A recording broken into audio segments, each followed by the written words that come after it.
Magandang araw mga kaibigan. Ngayon, tatalakayin natin ang buhay at karera ng isang kilalang aktor sa pelikulang Pilipino, si Rene Hawkins. Huwag kalimutang mag-subscribe at i-click ang like button para lagi kayong updated sa aming mga kwento ng mga paborito ninyong personalidad.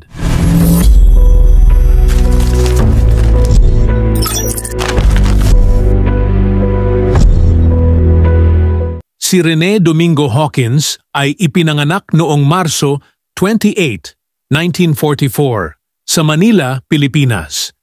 Kilala siya sa kanyang mga natatanging pagganap sa iba't ibang genre ng pelikula, mula sa aksyon at drama hanggang sa komedya at krimen.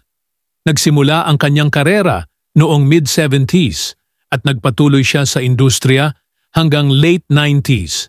Naging tanyag si Rene Hawkins dahil sa kanyang mga pagganap sa mga pelikulang tulad ng Zuma, 1985, Kapag Puno na ang Salop, 1987, at Sandakot na Bala, 1988.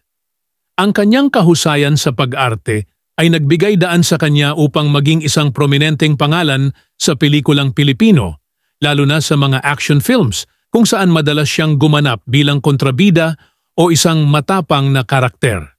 Isa sa mga memorable na pelikula ni Rene Hawkins ay Zuma, kung saan gumanap siya bilang isang karakter na may malalim na impluwensya sa kwento. Ang pelikulang ito ay isa sa mga nagpatibay ng kanyang pangalan sa industriya at nagbigay sa kanya ng maraming tagahanga. At Ora Pro Nobis, 1989, na parehong nagpakita ng kanyang versatility bilang isang aktor. Sa kabila ng kanyang tagumpay sa pelikula, pinili ni Rene Hawkins na mamuhay ng pribado pagdating sa kanyang personal na buhay. Wala masyadong impormasyon tungkol sa kanyang pamilya at personal na relasyon, ngunit alam natin na siya ay nanirahan sa Estados Unidos sa kanyang mga huling taon. Si Rene Hawkins ay pumanaw noong Mayo 10, 2014 sa Burke, Virginia, USA sa edad na 70. Ang kanyang pagpanaw ay nagdulot ng kalungkutan sa maraming tagahanga at kapwa niya aktor.